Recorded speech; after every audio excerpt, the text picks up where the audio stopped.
What are the greenhouse gases and how can we prevent global warming? ഇന്ന് നമ്മൾ ചർച്ച ചെയ്യുന്നത് ഭൂമി നേരിടുന്ന ഏറ്റവും വലിയ ഭീഷണിയായ ഗ്ലോബൽ വാർമിങ്ങിനെക്കുറിച്ചാണ്. കാർബൺ ഡയോക്സൈഡ്, മീഥേൻ തുടങ്ങിയ വാതകങ്ങളുടെ അളവ് അന്തരീക്ഷത്തിൽ കൂടുന്നതാണ് ഇതിന് കാരണം. ഈ വാതകങ്ങളെയാണ് നമ്മൾ ഗ്രീൻഹൌസ് ഗ്യാസസ് എന്ന് വിളിക്കുന്നത്. സൂര്യനിൽ നിന്നുള്ള ഹീറ്റ് റേഡിയേഷൻസിനെ ഭൂമിയിലേക്ക് കടത്തിവിടാൻ ഇവ സഹായിക്കുന്നു. എന്നാൽ ഭൂമിയിൽ നിന്ന് തിരികെ പോകുന്ന ഇൻഫ്രാറെഡ് രശ്മിതയെ ഈ വാതകങ്ങൾ ട്രാപ്പ് ചെയ്യുന്നു. ഇതിനെയാണ് നമ്മൾ ഗ്രീൻഹൌസ് ഇഫക്റ്റ് എന്ന് പറയുന്നത്. അന്തരീക്ഷത്തിലെ ഈ താപനില വർധനവ് ഗ്ലോബൽ വാർമിങ്ങിന് കാരണമാകുന്നു. ഏറ്റവും പ്രധാനപ്പെട്ട ഗ്രീൻഹൌസ് ഗ്യാസ് കാർബൺ ഡയോക്സൈഡാണ്.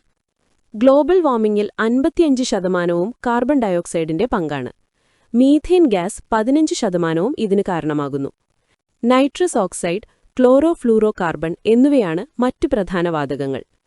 കൂടാതെ ഓസോണും വാട്ടർ വേപ്പറും ആഗോളതാപനത്തിന് കാരണമാകുന്നുണ്ട്. ഗ്ലോബൽ വാർമിംഗ് മൂലം മഞ്ഞുരുകാനും സമുദ്രനിരപ്പുയരാനും സാധ്യതയുണ്ട്. ഇത് കാലാവസ്ഥയിൽ വലിയ മാറ്റങ്ങൾ വരുത്തുന്നു.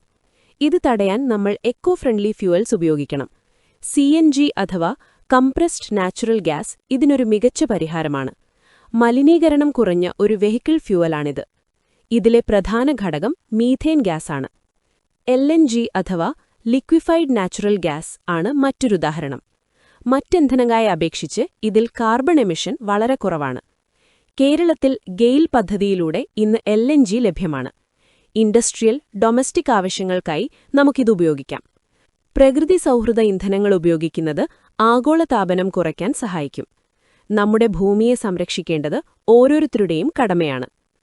പരീക്ഷയ്ക്ക് ഗ്രീൻഹൌസ് ഗ്യാസുകളുടെ ലിസ്റ്റ് കൃത്യമായി പഠിച്ചുവെക്കുക. ഗ്ലോബൽ വാർമിങ്ങിന്റെ ഇംപാക്ട്സ് ചോദിച്ചാൽ കാലാവസ്ഥാ വ്യതിയാനം എഴുതാവുന്നതാണ്.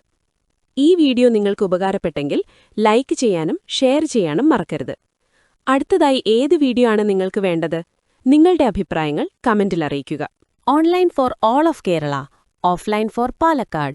Join us today.